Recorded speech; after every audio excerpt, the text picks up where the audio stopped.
Yeah, so our final speaker of the session is Angie Lenard, who is a postdoc at the University of Nevada, Reno, and they previously received their PhD from Case Western Reserve University.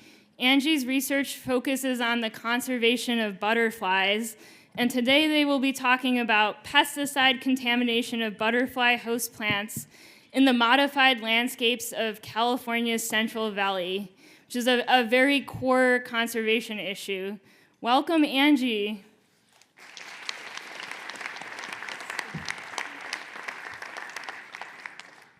All right, hello everyone. Thank you so much for inviting me here to talk about my work. I'm a transplant from the East Coast, so it's great to be here and talk about California, which I'm getting to learn the new plants here and just love the area. So my work is in the Forester lab at UNR, and in this lab we use butterfly monitoring data in order to understand insect declines. And we've been working with this long-term data set that's run for the past 50 years in the western United States, documenting the abundance of butterflies in the Central Valley and the Sierra Nevada mountains, which was an effort that was started by Art Shapiro at UC Davis. And I'm just showing you some data here from the Central Valley and California coast, showing that these declines are widespread. And so we see that, butterfly populations over time have been decreasing in this area. We also are interested in using this data, not just to document these declines, but try to understand why they're occurring. And so we are looking to determine the relative effects of different anthropogenic stressors. And as one example, if we zoom in on this steep decline prior to 2005 and go back in time a little bit further, an analysis reveals this kind of break point where the steep decline started in 1997, which is just 2 years after the introduction of neonicotinoid insecticides in the area. So it seems like pesticides might be a relatively important driver of this decline. And indeed, when we look at variables that explain the annual variation in butterfly populations, neonicotinoids and land conversion are two factors that have the largest negative effects in comparison to other potential explanatory variables like summer minimum temperature and sampling effort. And both of these factors, pesticides and land conversion, are important in both agricultural and urban environments. And so this is where my interests lie, is in human-modified landscapes. You might be surprised to know that we don't actually know a lot about pesticides in these green spaces surrounded by these land types, especially in pollinating, like non-target insects, and especially in butterflies. Right? Most of the work has been done in honeybees. However, previous work from our lab in milkweed plants has shown that there's ubiquitous contamination in the Central Valley when we sample plants. So this is regardless of if the plants were sourced from agricultural margins, from the edges of wildlife refuges, from urban spaces, or even from retail nurseries. And so it really raises the question of if there are any protected areas for butterflies in this region. So today I will be telling you just two short stories about pesticide contamination in green spaces surrounded by agriculture and urban areas. So we'll start with the agricultural story. Here, this is done in national wildlife refuges that are embedded in an agricultural landscape. And in this part, I really, really wish that I had the plant data back. We were supposed to have it at this point, but it's been a little delayed. So I'm not talking to you about plants in this story. I'm so sorry. I know this is a botany conference, but I'm going to talk to you about these cool devices that we used in order to passively sample pesticides in these landscapes. And this was a collaboration with the U.S. Fish and Wildlife Service and the U.S. Geological Survey. And so this work was done as part of my postdoc research in the Sacramento National Wildlife Refuge Complex. This is in Northern California. So I might not need this map because I think we're all familiar with the area. But I sampled 5 of their properties for this specific project, but I work at a more extensive area of properties as well for some of my other work that I won't be talking about today. So at these 5 properties, we're really interested in understanding how pesticides from the surrounding agriculture are making it onto the landscape in terms of what compounds and how far that they're making it into the refuges. And this is because the properties are surrounded by a lot of agricultural activity.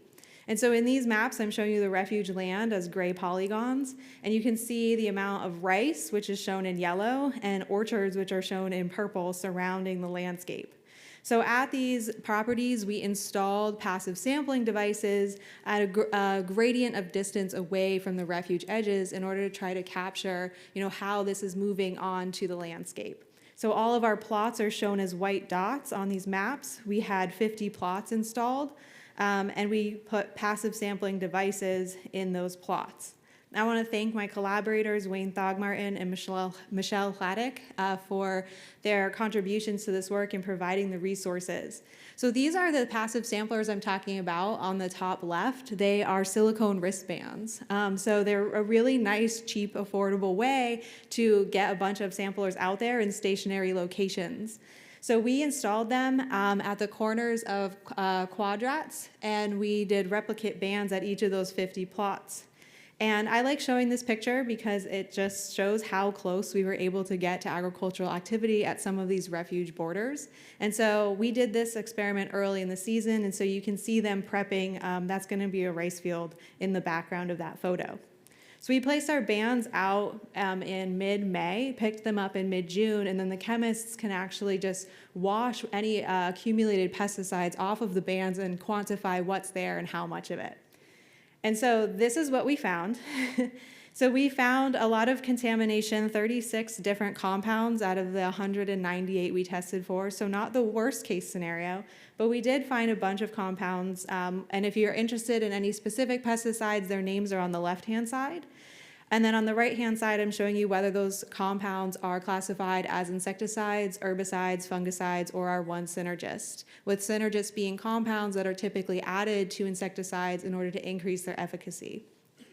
And so we're seeing a lot of insecticides and herbicides and then fewer fungicides in our system. But we are seeing mixtures of them, right? We're seeing multiple compounds. The minimum number of compounds at a plot was 12. And so you can see each of our plots is represented by a single column.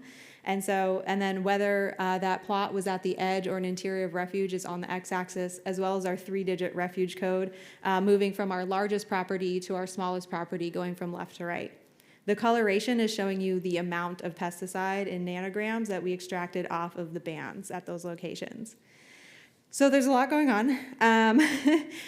12 of our compounds were super common and found at 90% of the plots. The highest number we had was 24 with an average of 17 compounds. So they're really potentially experiencing these mixtures of pesticides which could have synergistic effects. Also, what I hope that you take away from this graph is looking within each refuge and comparing the edge versus interior plots. There's the same compound showing up in both places, and we're not also seeing like a lightening, right, of the coloration, suggesting that there's not much of a difference between our edge and interior plots. However, this is a very broad classification into edge and interior, so we wanted to take a more fine-scale look because not all of the edge plots were directly next to an agricultural field like in that picture I just showed you. So some of them are bordering other land types or private wetlands. So we actually went in and calculated the distance to the nearest agricultural crop and the identity of that crop, whether it was rice or orchard, which are our two most abundant crops on the landscape, and also the ones that were closest to our plots. And when we did that, it kind of confirmed what we see visually from the graph I just showed you. So the distance from agriculture was largely unimportant in explaining the amount of pesticide. This figure is showing the pesticide richness. So this is just like species richness. It's the number of unique compounds that we found at a plot. And I'm summing it here for you by pesticide class, fungicides, herbicides, insecticides, or our one synergist. And then I broke it out into rice and orchard fields, and we see that it's especially unimportant in rice. All of those slopes overlap with 0.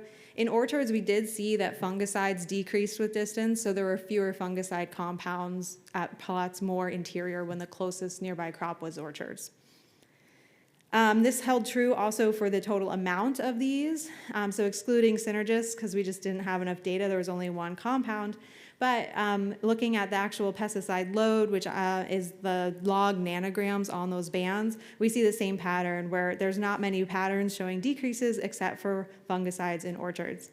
And we did this for all of our 36 compounds, but I figured it would be kind of ugly to show you 36 different graphs, but they all show kind of similar patterns where just the fungicides in orchards were decreasing significantly with distance. I do want to talk about some compounds, though, because they were kind of unique in our study. These are rice-exclusive herbicides, which we found in high amounts at our plots. Of all of the compounds we detected, these were the only ones that exceeded 100 nanograms at a given plot. So we were finding them in relatively high amounts in comparison to the other compounds. They were also found at every single one of our plots, and we know that they're only applied in rice in the state of California, so we know that undoubtedly where their nearest potential source is. So we went back to our rice and orchard distances before and recalculated all of the plots to say what was the closest rice. So none of those rice distances are going to change, but for all of the plots closest to orchard, we wanted to see what the nearest rice field was. And so what we found when we redid this classification is we had most of our plots within 2.5 kilometers, but some of them were much farther away, over 15 kilometers away from the nearest rice field. And we did see that they decreased in terms of these distances, or the difference between these near and these far plots. So all of the compounds were still showing up, but they were just there in fewer amounts. This was only the case at the very far distances, though, because we wanted to see if there was a incremental decrease within those near plots to see if it started to decrease on that scale of 2.5 kilometers, and we found that it didn't. So if your refuge is within, or your property, because this could apply to other land types, we just had the privilege of doing this on national wildlife refuges, it's going to make it into the area if you're within 2.5 kilometers of rice. And this is important because this is kind of the scale of the maximum distance we can get away from agriculture on some of these refuge properties, at least in our system. So it'd be interesting to see what larger refuges, what story they tell, but it's really showing that the surrounding landscape type is going to be really important in determining your contamination. And like I said, I really wish that I had plant data to share today. I've been doing an effort for the past 2 summers going out to these properties and sampling butterfly host plants in order to do a similar analysis and see what the contamination is. Because our passive sampler bands are really picking up on generalized aerial drift, right? We place them at plant height, and so we were getting, drift from pesticide applications, but also potentially from resuspension and of pesticides and that kind of drift as well. The plants will tell a different story because plants, unlike our bands, they metabolize things. So the bands are metabolically inert, but the plants could be, metabolizing certain compounds and mediating what's actually being exposed to the larvae that are eating them. So over the past 2 summers, I sampled over 1,600 different individual plants to get tissue samples, and this was across 39 different host species. We did this at 7 national wildlife refuges and also looked for seasonal variation. So maybe in the future I can tell you more about that work. But I'll move on to a very quick story about pesticides in urban areas. This was work that was done in public parks and private yards. And it was done in the city of Sacramento, as well as in Albuquerque, New Mexico. But for time, I'll be focusing on California for this talk. Here we did sample plants. So we do have some plants in this talk, yay. And this was a collaboration done with the Xerces Society. And so if we don't know where Sacramento is, I think we have big problems. But this is a map for a more general audience, I guess. So we did this just a little bit to the southeast of those refuge sites in Sacramento, California. And this was an effort that was synthesized by PhD candidate at UNR, Claire Dittemore. And so we worked together with the Xerces Society in order to sample plants at 12 different sites across the Sacramento urban gradient. And these were, again, public parks and private yards. There's a list of all of the plants that we sampled, only identifying down to genera because we were working with a lot of volunteers, and in some cases, we couldn't get any more specific than that.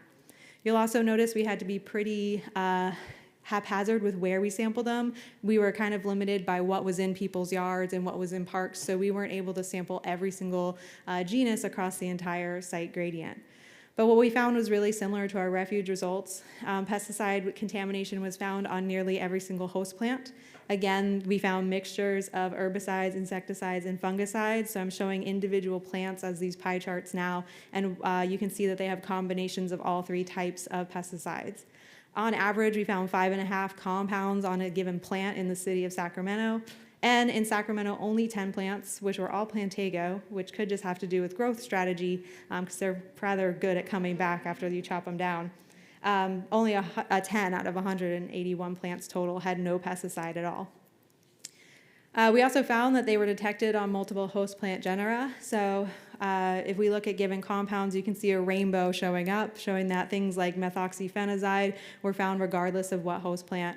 Most of the plants with the highest number of compounds, as you might expect, were things like Quercus and Salix. Those could just be because of the exposure. They're long-lived. We're sampling them at one time point, but they're kind of around during the whole year and not, like the grasses that are maybe coming up and only experiencing some pesticide exposure. So there's a lot of pesticides going on. Hopefully, I've made you aware, if you didn't know, that green spaces within agricultural and urban systems are contaminated with pesticide compounds. It was a little sad that we didn't see distance effects from agriculture. We also looked at like the percent of urbanization in an area, and that didn't explain how much pesticide was in these parks or yards. But it's possible that variation by crop type could be because of differences in application methods. So I showed that the fungicides were decreasing in orchards, which, they might use different applications and could explain why we're not seeing as much as that trailing into the interior of the refuges. And so we really have an incomplete understanding of the effects of these on non-target pollinators. So now that we know what's there, it's important to know what it's doing, and our literature is lacking. And I just want to say, I think this is a really important next step, considering that we're planting pollinator gardens in urban spaces, and we're also converting agricultural margins to try to be pollinator habitat. So with that, I want to thank all of my collaborators who made this work possible, and I have some time for questions. I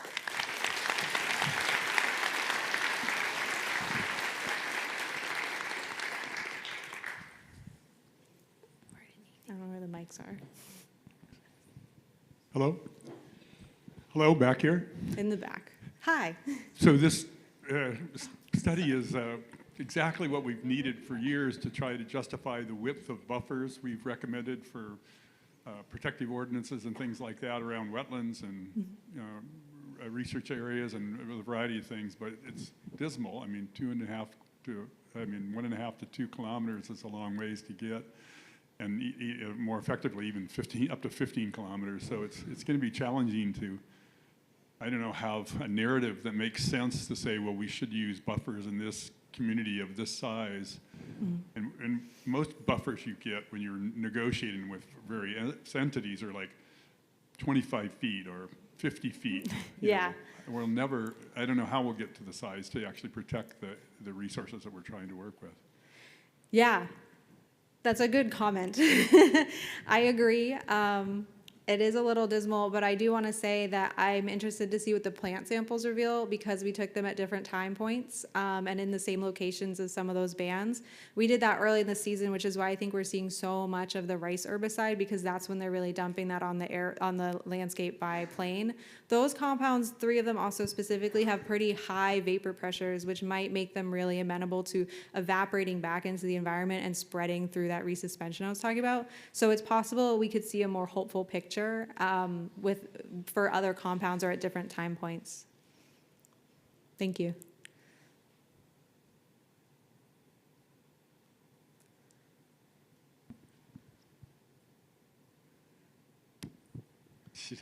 Did any of these sites have tree hedgerows around them, or was it all open areas? I know the aerial spray would definitely go down, but perhaps if there was a hedgerow of some sort, that would help with some of the drift.